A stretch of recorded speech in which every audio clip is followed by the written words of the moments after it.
The Indiana Fever broke the rules. The WNBA caught them, and then the head coach stood in front of cameras and said with a straight face, "For what? We did things the right way." That is what actually happened this week. Caitlin Clark, the most famous player in women's basketball, was ruled out of a game with less than 2 hours' notice. No warning the day before, no injury report, nothing. Fans who bought tickets showed up to watch her. She was not there, and the team had known something was wrong since the night before. When the WNBA stepped in, Indiana got a slap on the wrist, and when the head coach was asked about it, she made it so much worse. This story is messy on every level, and you need to hear all of it. To understand why this blew up the way it did, you need to go back 1 year. Caitlin Clark's 2025 WNBA season was a disaster. Not on the court, off it. She dealt with a groin injury, an ankle bruise, and multiple soft tissue issues that kept her out for more than half the season. She missed the All-Star game. She missed the playoffs entirely. For months, fans were refreshing their phones, waiting for updates that never came. The Fever were vague. The injury timeline kept shifting. Beat reporters were getting conflicting information. Fans were frustrated and angry. They felt like the team was hiding things. So when the 2026 season started, Clark came in healthy. She was averaging 24.3 points and 9.0 assists through the first 4 games. The Fever were 3-1. Things looked good. Then came May 20th, Wednesday night, Indiana versus Portland Fire. Clark did not practice on Tuesday. The Fever submitted their injury report that evening. Her name was not on it. Clean report. No flags, no concerns listed. Wednesday morning, Clark woke up with stiffness and soreness in her back. The team decided to hold her out, but here is what the WNBA rule actually says. Teams must report any injury or absence by 5 p.m. local time the day before the game. Not the morning of. Not an hour before. The day before. The Fever filed a clean report Tuesday evening. Clark skipped practice Tuesday. They already knew something was wrong. At 5:20 p.m. on Wednesday, just 100 minutes before tip-off, Indiana announced Clark was out. Tickets were sold. People had driven to the arena. Cameras were set up. And then, almost at tip-off, the biggest star in the league was scratched. What happened next? The league noticed. But here is the part that should bother everyone, regardless of which side you are on. The photos from that game tell the whole story. There were empty seats all over Gainbridge Fieldhouse. Clark fans had bought those tickets. When they found out 100 minutes before tip-off that she was not playing, some of them just left. Others did not show up at all. Outkick's John Root said what a lot of people were already thinking. He called it unacceptable and said it was, quote, a slap in the face to fans. He also pointed out what made this even worse. Reports at the time suggested this was part of a strategic management plan for Indiana's season, meaning this was not a surprise at all. The Fever knew. They just did not tell anyone. On May 22nd, Indy Star reporter Chloe Peterson broke the news. The WNBA officially confirmed it to ESPN's Alexa Philippou. The Indiana Fever received a formal warning from the league for violating injury report rules. Not a fine, a warning.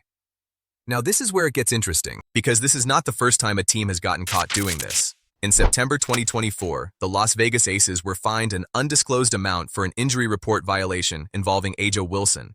The Aces got hit with actual money.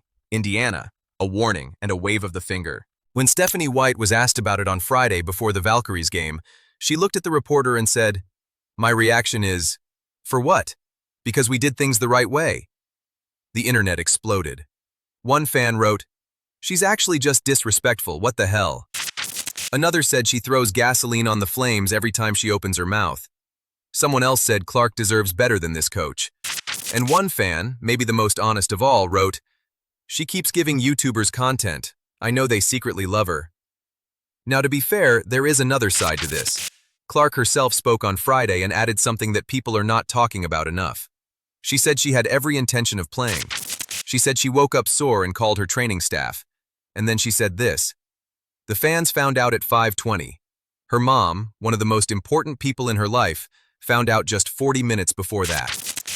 Clark was not throwing her team under the bus. But that detail tells you everything. Even the people closest to Clark were not informed until the last second. This was not a cover-up. This was a disorganized, last-minute situation that the Fever handled badly and then made worse by how they responded to the criticism. And the crazy thing is, by Friday night, Clark was back on the floor.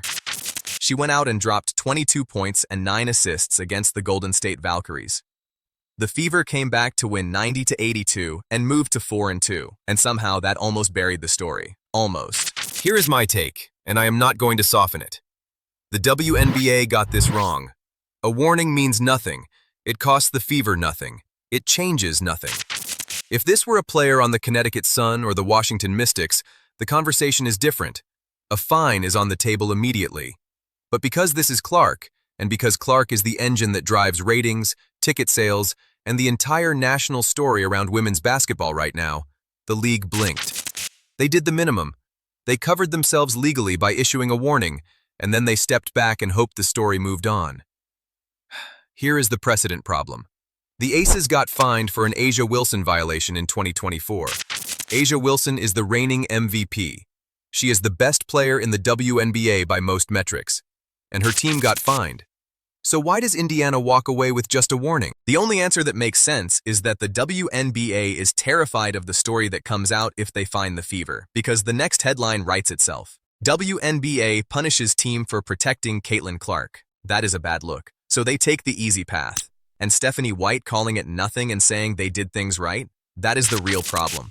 Because it tells every other team in the league that if your star player is involved, you can bend the rules, stay quiet, and if you get caught, just act confused about what you even did wrong. The rule exists for a reason. Fans buy tickets, bettors place money, media plans coverage. An injury report is not a suggestion, it is a requirement. The fact that it was violated and the punishment is a warning sends a message. And that message is, rules apply differently depending on who your star player is. That is not a league. That is a favor. Look. Clark came back, balled out, and the Fever are winning. This story will fade fast for most people, but the rules question does not go away. The Fever have been warned. If they do this again, the WNBA will have to fine them. And if they do not, every team in the league now knows the rulebook has a soft spot in it. Drop your take in the comments. Should Indiana have been fined, or was a warning the right call?